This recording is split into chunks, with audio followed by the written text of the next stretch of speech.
Hey, what's up, rock stars? It's Rox, and I am coming to you today with the review, the very late review.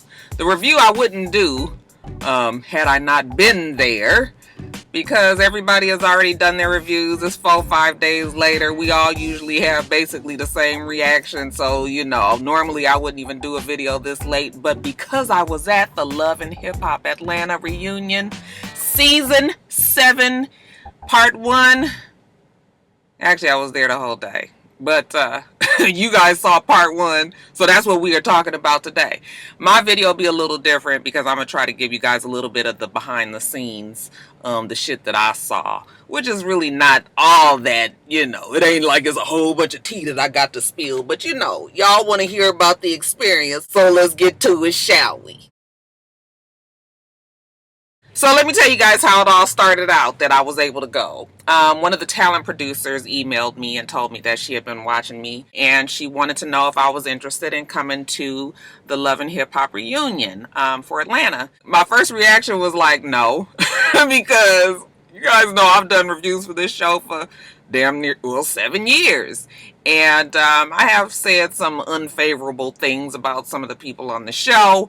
But then I started thinking about it, and I was just like, Roxanne, you're doing a job, and it's not like you have said anything that, anything any worse than any other people have said. Plus, I don't think that I've been really super mean-spirited about anybody on the show. For the most part, my shit being fun a little bit, y'all know. So I was like, no, I'm gonna go. Okay, get out of my comfort zone, because, I'm not really comfortable with certain things like this. So I said, no, Roxanne, you go on and go. This will be a good experience. So I emailed her back and said, sure, I would love to. So she was like, okay, so send your information in and they'll let you know if you're going to be able to come. So I did that. They sent me an email back and said, send a full face picture. Okay, make sure your face is clear. I was like, well, they don't want no ooga boogers at their damn reunion. I was like, well, I don't know how to feel about this, but okay. So I sent a selfie or whatever. And they're like, okay, yeah, you gonna come on and come. They had 2 time slots that you could choose from. You could either go in the morning shift, which was, I believe, from like 11 in the morning to like 6, or you could go to the second shift, which was from 6 o'clock till whenever the fuck they finished filming, as far as I was concerned. And I knew I didn't feel like sitting my ass there for no damn 6 till 1 o'clock or 2 o'clock in the morning. I know those days are long. I know firsthand the day is long now. So I had chose for the first shift, okay? So they're like, okay, we're going to let you know. This was probably back in the beginning part of May, around May 10th or something, they asked me. They said, we'll let you know when it's going to be, where it's going to be, we'll let you know the day before the reunion takes place. You just know that it's going to be, well, they told me the date. I think it was June. It was either June 6th or 7th. And I said, okay, cool. So, the day before, which was a Wednesday, that night they sent me an email and they said that it's going to be at the Tyler Perry Studios. And I was like, oh, okay, cool. I hadn't been to this new Tyler Perry Studios, but I had been to the one that he had had in Greenbrier. Well, I hadn't been in there, but I had been to the premises. It was part of the sightseeing. When family come, everybody want to go see Tyler Perry Studios, so you take them to the driveway and let them take a picture out the front.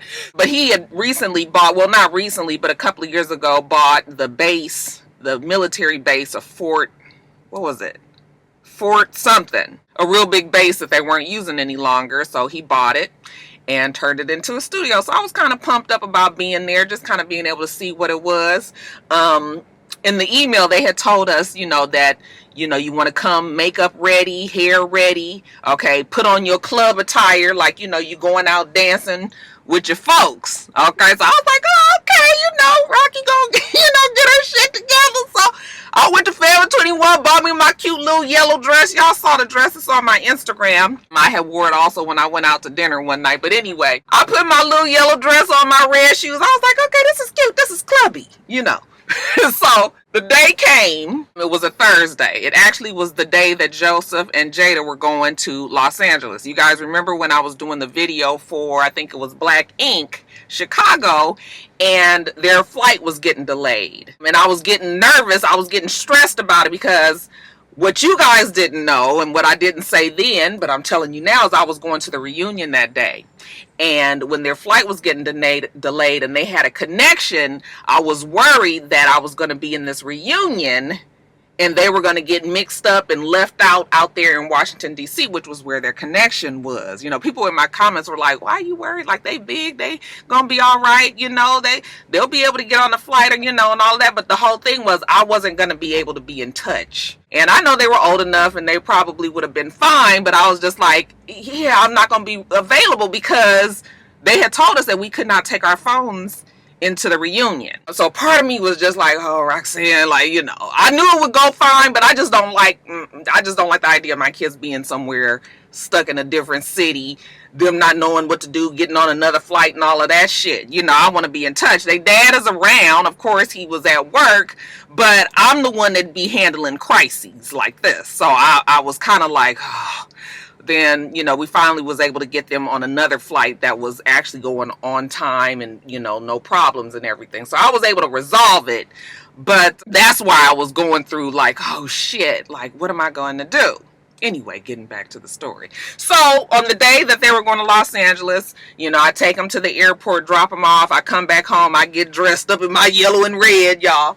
And I drive to Tyler Perry Studios. Side note, Tyler Perry Studios is awesome. Look, I talk about Tyler Perry, I tease him. You guys know I'm not the biggest Tyler Perry movie fan. I respect the man for what he's been able to do. I do love Madea, the character. I always say that Madea is always going to get a good laugh out of me. But, you know, the rest of his movies, I'm just sort of like, whatever. But you get a different perspective when you go to the studio. It is amazing what he has achieved. That place is amazing. Okay, I think he has something like 13, 14 sound stage or studios, you know, and legit studios, so not no bullshit thrown together. I mean, these 14 buildings are all standing. I mean, the property is huge, it's massive, and you know, for him to actually, I mean, he has his own studios, you guys, from starting on like a Chitlin Circuit, video plays, you know. I don't know his whole full background story, but I know he was homeless, and, you know, I know he's had a troubled, you know, youth and had some issues with his family and his parents and all of that. But for him to go from even just the videos of the Madea plays and everything to get to this point, you know, it is just astounding. It's just amazing. It's awesome. I'm giving you all the A's I can, you guys. It is really something to see. It gives you a whole newfound respect for Tyler Perry. It's just a black man doing it. Okay, legitimate studio where, you know, big movie houses and production companies are filming there. And I mean, it's just wild. Okay, so when I got there, I was kind of having a little bit of like, oh, this is so, wait a minute, hold on now. What? This is wild. But anyway, getting back to it, so I get there, I'm getting my stuff together, you know, my last little emails, text messages, making sure the kids get on the flight okay and all of this. Okay, I'll talk to you guys when you guys land. And I locked my phone in my you know, center console because I didn't want to give it to the people there. And I walk on to the studio. Now, it's hot as fuck. Okay, y'all know Rocky, bitch almost 50. The heat affects me a little bit differently than it do the younger girls. So by the time we get to this line, child, I'm sweating like a fucking wild woman. But I'm still trying to keep it cool. Like, if I don't move too much, you know, it's going to be all good, you know. So, I'm standing in the line. I'm looking at everybody checking in. And I was just like,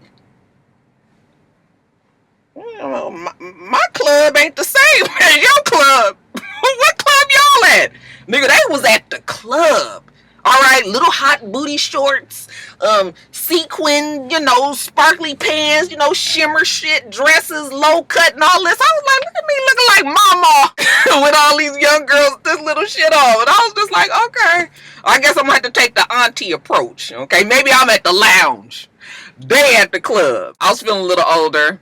But then there were some older ladies there too. So, so I was trying to, relax a little bit. But anyway, they get us checked in, take our pictures, take people's phones or whatever, have everybody sit in the room. They tell you guys not to, not to be loud, not to interact with the cast, do what you're supposed to do, and everything is going to be fine. Okay, if there's a fight, if there happens to be any type of, mix up, y'all stay seated, or basically it's going to go on lockdown. You can't run out. You sit your ass there until we tell you to go. Okay, so they give you all of those rules. And then they took us into the studio. They placed us in our seats. I was in the second row on the right-hand side if I'm facing the stage, and just like a couple of seats off of the aisle. So that was fine. I get in there. I sit next to this one girl named Madison, who I actually began to like, because we had already been together a couple of hours, and, just kind of talking to her. She was a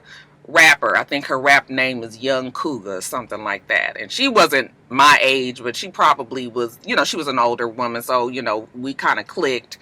And just from sitting around everybody, you kind of just start to click with your whole little crew right there. So it was cool. Everybody was cool. We was ready for the day.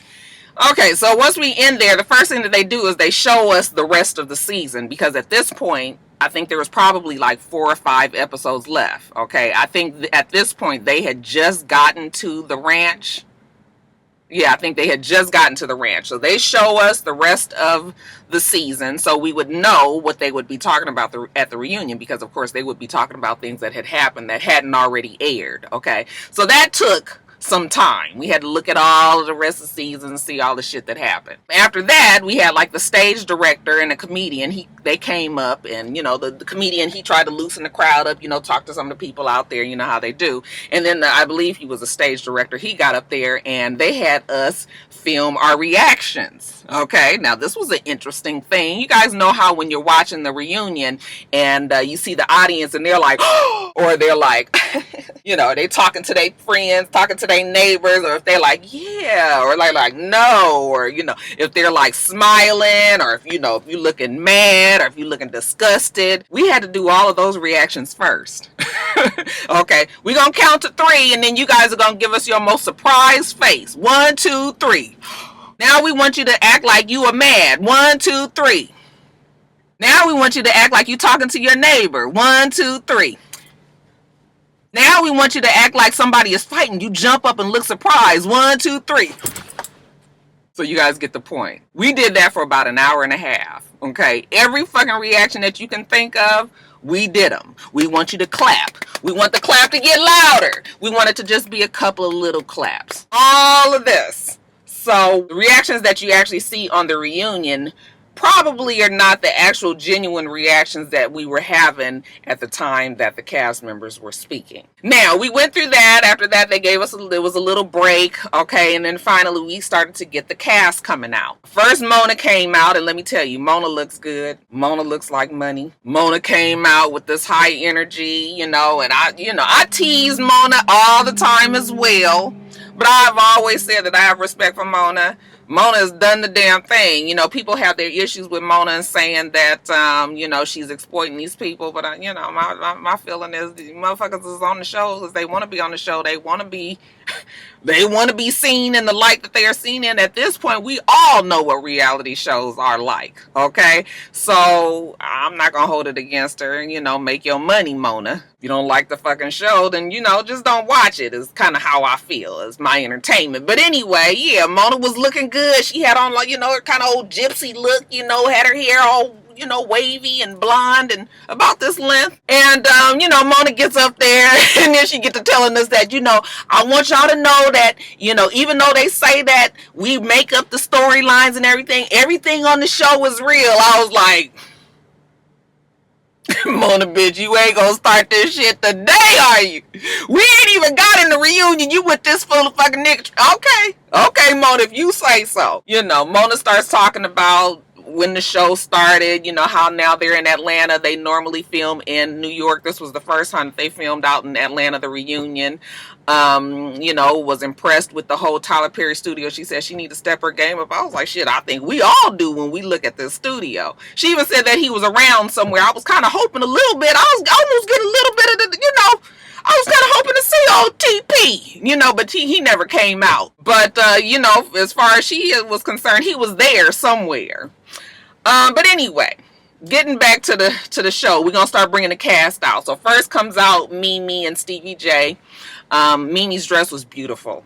Looked really nice on her. I know her titties look rock hard and shit, and her body looks kind of awkward and a little weird on TV, but in person she actually looks very nice and very well proportioned. Doesn't look overdone. Her titties don't even really look that huge. All right, I think in the confessionals and shit, they be pushing them up and, making them look like that and veiny and shit. But, she had on that dress was really, really pretty. I loved it. Stevie J had on some, like, sequins red shirts. They almost looked like they were dressed alike. Her hair, the white, I just wish it wasn't white. I wish she would have had a different color hair, but the style itself was actually cute. Erica is a beautiful girl, striking. Okay, I cannot say anything. She is beautiful. Her body is very nice looking. She has had on a pink, like lace, not lace, but I can't think of what that it almost looked like doilies. It's not doilies, but it was this pink, this blush colored suit. Looked really nice. We're gonna talk more about Erica later, child. Rashidah also very pretty, very understated actually. Just had on a mini skirt and like this sleeveless blazer. I guess that would be a vest. She came out, she was understated, like I said, not usually done up like she normally is. D-Lo, come out there, jeans and a jacket, like, whatever. Okay, the whole time he was up there, I was like this. Karlie came out. Karlie is a pretty girl, but her look was like witchy poo. Like she looked old to me. It was very aged. She had on this wig, and she, her baby hair was crazy. The motherfucking baby hair was about to hit the corners of her eyes. Okay, shit was all down here and down here. It was black, so it was very striking because she's very fair skinned. Then she had on like some, when your mama fixing to go out with her girls. And, mama's like, I'm gonna kill them tonight. Okay, so they put on their leather, suit with the damn suede, animal print, leopard print, and the shit has zippers, and it had, shit hanging off of it, and studs, and, did you look like Michael Jackson up there? She had all kind of shit going on that outfit, so I didn't really like it. Her whole look to me made her look older. You couldn't even tell what her body looked like because the outfit was very big and bulky and not form-fitting or anything like that. So that was it for the regular looking bodies and women. Okay, now we gonna get to the extreme.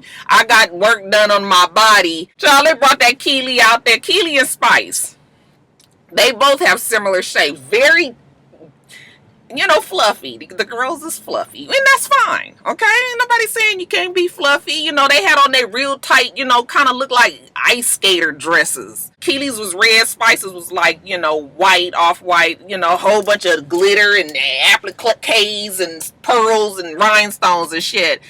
But you guys, these asses, it is just something else to see the way these asses looked in these dresses. I mean, not even round, just like square. So just imagine like thick, whole bunch of thick, roll. And then this ass that's just humped on the back of it. Okay, just like a big ass. I mean, it just looked like they got some clay and just put it back there. That shit is real not right looking. I don't want to sound haterish, but I have never seen nothing like it. I was just like, no, what the fuck is going on with their asses? And they real short. So it's just like it's all packed in. It's packed in. Like lumpy and square. Just not a good look. Sierra. See, now we've seen on screen that her ass is big and shit. And when you see it in person, it is really, really big. And then, they add these hips on now because I guess people was talking about their asses being so big and then they hips not being right and legs. So they put these hips on, but then still at the bottom of your thigh be real thin. Okay, so that's kind of how Sierra, she had on like like biker pants almost that stopped at the knee, so biker capri pants, and real pretty girl. Her hair was beautiful, in a cute little short bob, like this. But yeah, that ass, at least it was round. No, it was round. Tiara looks great. I didn't realize that she was as tall as she is. She had on a white bodysuit. Beautiful girl. Dark skin, looks like midnight. Just glowing, and she is really, really pretty. Cute little teeny button nose, everything, face just real neat. Ass big, kind of look like she has some, definitely look like she's had some work done, but it's work done right. Tokyo, now she's also a fluffy girl. She had on like this tuxedo look, and I don't like when, and just because you're a bigger girl don't mean that you can't be sexy and all that. I know that she's not in that sexy mode. She's a virgin. She probably doesn't like to bring much attention to herself in that way. But I just wish that we can get her out of like all these big ass clothes. It's still a very tasteful way to make a big girl look, real cute and feminine and all of that. But the look wasn't bad. It's just that I want to see her in something else. But she's young. She's a young girl, so she was having fun with it. She did have this lime green ass, that Tabitha hairdo that everybody has. She had it. Spice had it, I think. Karlie had it. Erica had it. I hate that style. It was pulled up in a ponytail up here and then it's curls and all that shit hanging down. I cannot stand that look. She had her hair like that as well. Again, Tokyo also is very, very pretty. Very nice, neat face. Very nice, neat features. Tommy had on a swimsuit cover-up. As far as I was concerned, that's what it was. It was like a netted dress, went all the way down to her ankles, had on some G-strings and nothing else, okay? Titties out, whatever. I think it was like some appliques on the front of the dress would actually covered her boobs, but she didn't have on pasties or anything, all right? That ass, her body looks nice as well. Definitely can tell that she's had work done, but it's just on the verge of too much. It ain't too much just yet. It still looks good. But yeah, whoo, that ass, child. And then them G-strings, whoo. She had her hair in this big old ponytail look. Wasn't really happy with Tommy's look. Jasmine, also pretty girl, almost like a younger Rashidah. I wish she didn't have the orange hair, but she actually is very, very pretty and very small and tiny and just kind of puts you in the mind of, like I said, a younger Rashidah. Who else? Sean Garrett, Sean Garrett, he just looked like a regular dude, I can't even remember what he had on. Young Jock, this hair shaved and brought up to the middle with a French braid down the middle, just whatever he can do to get a reaction out of people. That's always how I see Young Jock. Just Britt, she is very pretty. I was very unhappy with her whole entire look. The 27-piece orange just sort of looked like a helmet. She is tall as fuck. She looks like she's probably 5'9", 5'10", and then she had on these high ass heels. She had this dominatrix look going. She had on this skirt, no underwear. The shit was basically two pieces of material that connected at the waist, and the whole sides was out. Like the material in the front and the material in the back. So like kind of picture like a loincloth or something like that. So all that and this little bustier thing up here, and it didn't go well. And I was like, why does she look like that? Because she is pretty to me, and I just wanted her to have a softer look too, but I think she was trying to make a statement. The statement was fucked up. And who else? Mama D looked great. She was giving it to him. She had on this long gown that was rhinestones, but it was form-fitting, showed off her new, done over body, had her hair bone straight, long, just split, just, was fucking parted down the middle and just straight, makeup beautiful. I've always said that Mama D is a very good looking woman, a very handsome woman. Okay, so yeah, she looked great, and I think that was it. Tommy's mom was chilling. Tommy's mama looked like she was on her lunch break. But she is actually really pretty. She didn't look bad, but she wasn't dressed up and trying to do a whole lot. And I think is that it? I think that is all of the people that I saw. Also Nina. Wasn't really a fan of Nina's look. Nina looked nice. Her hair and makeup and everything was good, but I didn't really like her burgundy jumpsuit. But I'm gonna tell you what, that Nina has command of that fucking stage. That Nina is professional. Honey, she was running it. They respect her. And she is a really good host. And for just to see her be able to kind of get control of everybody throughout the day, like I was just like, yeah, Nina there. Nina is a good is a good host. Everybody keep on saying, oh, somebody else needs to do it. No, Nina needs to continue to do that. Very well spoken. So yeah, Nina's the one. So that was pretty much the setup of the show. The first segment that we saw was, the Frost facts. And child, this is how you know that they don't show you the reactions of the audience, the true reaction at the time that is going on, because the whole entire time, y'all know I was like this. And what you guys saw on TV was pretty much what happened there, but much longer, okay? Rashidah was able to just basically say how she felt as the woman that was cheated on. Jasmine had to sit there and listen, try to defend herself when she can. But for the most part, Jasmine is just trying to get past all of this. Okay, that stupid ass D-Lo just sitting there and basically not saying nothing. Every now and then he would say something, but for the most part, he didn't say anything. He just sat there and let Rashidah do all the talking. The whole time he just sitting up there like this, looking down, okay, like he just so dejected and that he just so sorry for the shit that he's done. I cannot stand him. I really don't like him. And that's terrible. You don't really like somebody that you don't even fucking know. They was talking and it was a little bit of extra tea. I think they had Tiara come out there, and Tiara was trying to make it seem like, well, she was just trying to bring more light to the fact that Jasmine and D-Lo had much more of a relationship than they was trying to make it seem. And Jasmine was trying to, die that shit down like it don't really matter, because Tiara was like, well, he was at the birth. He was at the birth of the baby, and they started to get onto that, and Jasmine was just like, it does not matter. It does not matter. Okay, finally to the point where Mama D had to jump in and was like, listen, okay, we already know the nigga done did the shit that he did. He shouldn't have did it. It was wrong. Okay, now everybody is trying to move on. The block is fucking hot. Okay, everybody is mad. All right, we don't need to keep bringing up shit that is not gonna make anything any better. Okay, we all know.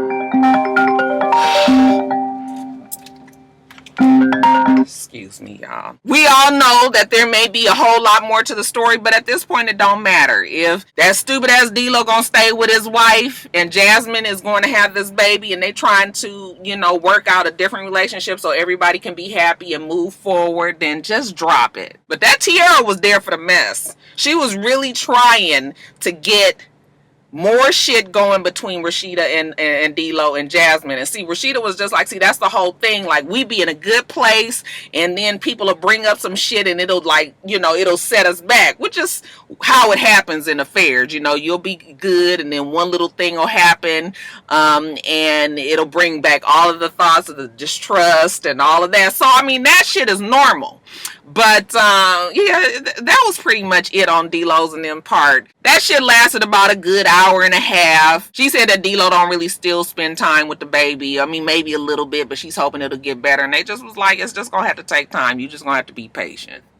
Now, the next segment that you guys saw on the TV was Erica, Sean, Garrett, and Stevie J. While I was there, the shit started off good enough. Erica gave Stevie J his props, respect for the things that he's achieved in his career and all of that. But then she was upset about the fact that Stevie J had asked Sean Garrett if Erica could sing. She was mad because she felt like she had met with him before, and he never was concerned about whether or not she could sing, and he wanted her to be singing on Latino Danger Zone or whatever the fuck it's called, and she was just real mad that he had asked Sean Garrett. She felt like he was being messy. Now, even if you upset, why the fuck you this mad? That shit, what you guys saw on TV is nothing.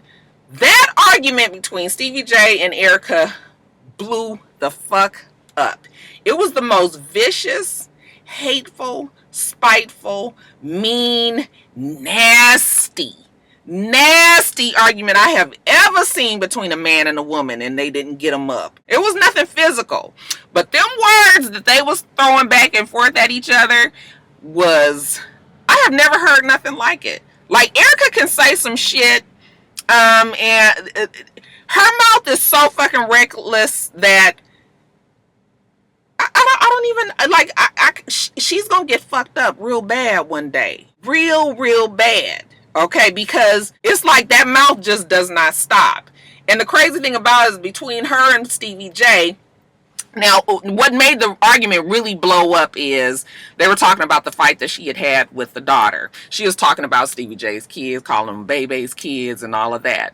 And that's when it turned into this whole other thing. He started talking about her son. People asked me, did he really call the son the F word? The word that rhymes with bag. Y'all gay community ain't coming after me today. The word that rhymes with maggot. Yep, he said it a bunch of times. Okay, she started talking about him, dick in the booty ass, motherfucker fucking men. Sean Garrett got pulled into the argument. Him and Stevie J started arguing about, their careers, and, Sean Garrett started throwing out his resume. The argument between Stevie J and Sean Garrett started to sound more egotistical and more like Stevie J felt threatened that he had like a bona fide, certified producer that's been successful on the show, and I think Stevie J kind of was feeling like he was trying to take his place. So Stevie J was kind of feeling like he needed to puff up his chest and protect his spot on the show, which he doesn't even have to do because you're Stevie J and this is your show, But him and Sean Garrett was arguing, and motherfucker, fuck you, nigga. We can go outside. I'll fuck you up, on the streets, nigga. Yeah, you dick in the booty ass too, nigga. We know what the fuck you like,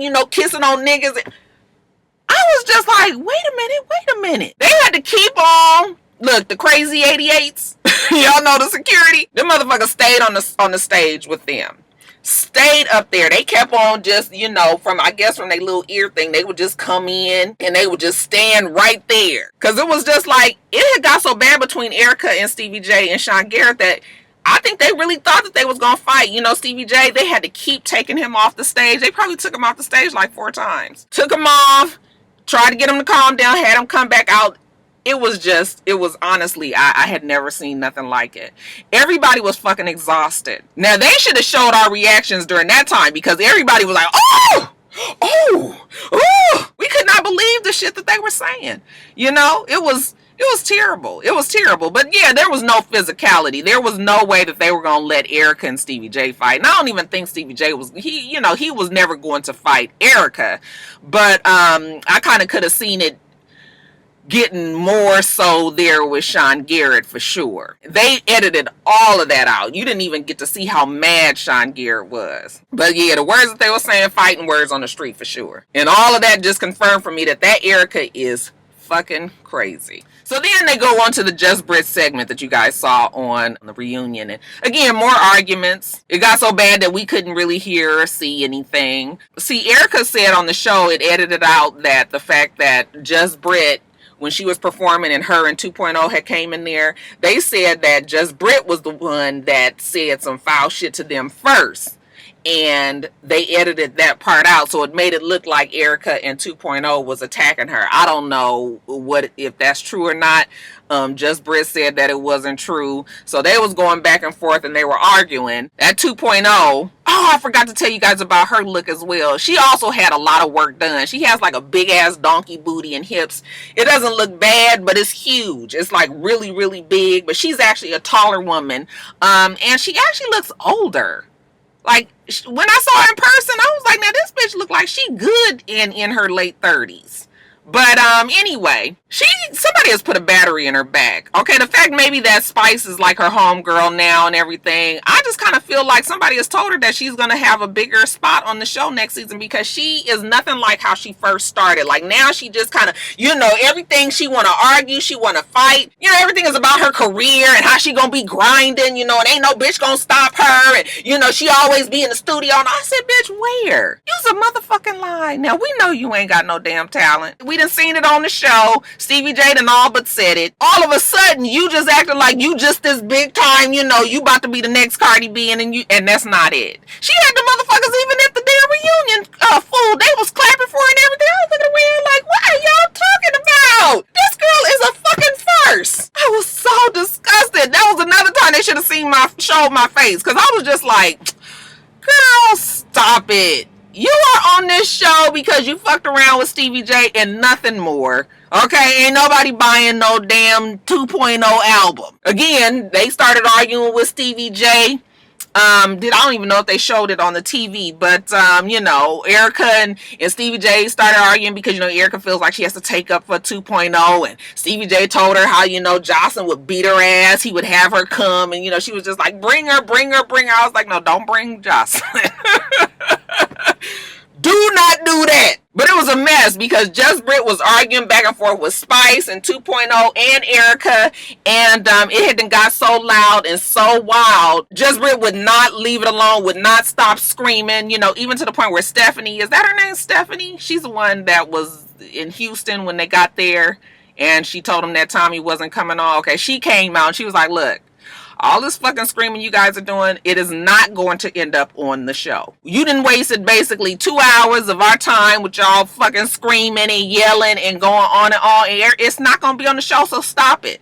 She tried to tell them a couple of times. They kept on doing it. They finally took Just Britt off. And then they continued on with the, she got the stinky pussy and all of this. And Nina finally put a shut down to that and said, she's not here to defend herself, so we ain't even going to keep that going. Now, what I didn't see, but what they showed on the episode, I guess it was on the second half of the day, is the Karlie Red segment. And what I saw with that was more of the same. Karlie being messy, always in the middle of everybody's shit. Her and Sean Garrett, their relationship never seemed genuine to me. Him saying that she wanted it. And, she wanted to have sex with him. And she was just like, please, if I was going to give it to you, you was going to take it, which is true. Okay, because niggas don't turn. It ain't like Karlie Red is ugly. She ain't, she ain't kick out of the bed, worthy. So, what Sean Garrett was trying to say was just like, whatever. Okay, as far as the whole thing with Karlie Red and Jock, again, I never believe they're, you can tell that they are just cool friends, and they both, they have chemistry. It's like they're funny together. So, they always play on each other and tease each other and act like it's more than what it is.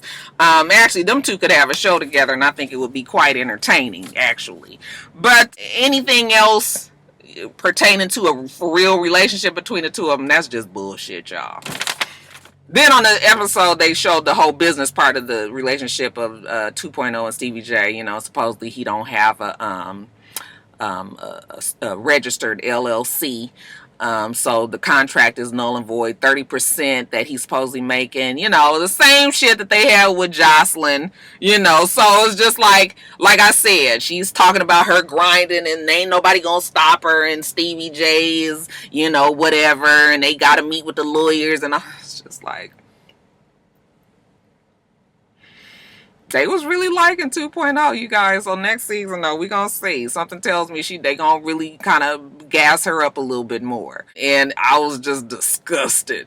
Now, I also didn't see the segment between Tommy and Spice. It was something, because Tommy, actually, you could tell that Tommy, her demeanor on the stage and the whole time that I sat there, with her up there, she's very quiet. Like, she said that she is a little bit shy, and I actually can see it. She didn't really say anything the whole time that she was sitting up there. They pretty much had her sitting up on that stage the entire time. When her and Spice got to talking, I thought that they had made up on the show and everything was all good. But, by the time the reunion got around, they was annoyed with each other. They was mad at each other again. Tommy told Spice that all her videos and shit is bullshit. And, Spice says, that, and from what you guys tell me, Spice is an established Jamaican artist. So, I've never seen her videos or anything, but she's legitimate, so I guess Spice was really offended by the shit that Tommy was saying, and how that goes. They got to arguing, and they gonna fight and all of this, and the crazy 88s had to get up there and try to calm everybody down again. And then I also didn't see the segment with Tokyo and Tobias and Keely, and again, that whole relationship to me is not authentic. You guys told me that Tokyo and Tobias really are a couple. I just don't see it. If they are, there's definitely no chemistry there between the two of them. But Keely, Again, you know, all packed up in her damn ice skater dress. Keely says that he's a liar. She's been knowing him for 10 years. She, you know, represented him. Tokyo still has a problem with Keely, and I keep on wanting to say, like, why do you still keep having this problem with Keely? Your man is the one that's fucking around and doing all these different things with all these different chicks. Keely is a non-motherfucking factor at this time. So just look, quit getting your dander all up fussing with Keely. But you know, Tokyo had all her little sayings, don't pick me, you know, if I was a booger, you wouldn't pick me, your nose would bleed and all of that. And I'm sure it was good TV and everybody there probably laughed and everything. But I was just like, girl, you need to just leave it alone. Just leave it alone.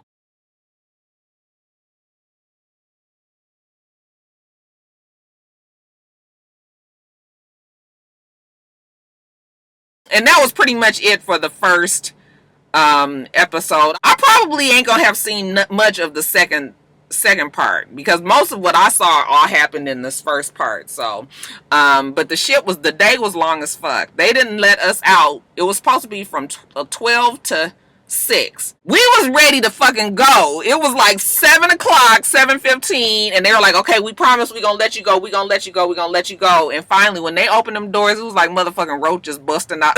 Damn, you know, we was so ready to go. I was hot, I was tired.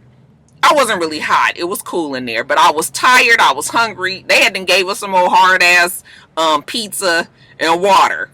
Okay, and nigga cheese pizza. Okay, we couldn't even get the fucking pepperoni, which was cool. I mean, they didn't even have to do that. I didn't eat none of it because, you know, by the time I saw that there was pizza in there, you know, I don't like getting shit that been picked over by a whole bunch of people. Now, if I would have saw it when it was very freshly open and I could have got my first piece, then I would have got some. But, you know, motherfuckers had been, you know, scavenged over it. I was like, no, that's okay. So I was hungry. I was tired. I had on a damn, thing underneath my dress trying to hold all my, you know, all of my mature lady parts in. And I was just fucking over it. So, plus I wanted to make sure my kids had made it to LA. I wanted to get to my phone. I had been sitting literally in there for fucking 7 hours, 8 hours it felt like. So I was just like, over it, let me go. I don't know what time that second shift got the hell up out of there. But yeah, that was my experience with the reunion. And I want to thank I don't know if I'm supposed to say her name, so I won't, but the talent producer who did get in touch with me, very, very thankful that you sent me the invitation, and maybe one day we can get together and go to lunch. Okay, I think she told me she's working on Miami now, so I don't know if she's ever gonna make it back down around these parts. But yeah, thanks for the invite. It was fun just being able to see the production part of the show. Was cool. But yeah, that was it for the first part anyway of the Love and Hip Hop Reunion Season 7. Alright, you guys, I've been talking my ass off. That's because I ain't been on here so fucking long. I got a lot to tell y'all. Anyway, let me get off of here. I gotta get to work. Make sure that you rate, comment, and subscribe to the channel. I'm It's Rocks. The channel's for It's Rocks. Everything else I do will be in the bottom bar. Alright. So I hope that you have a wonderful, wonderful rest of your day, and I plan on doing the same. Till next time, rock stars. Bye.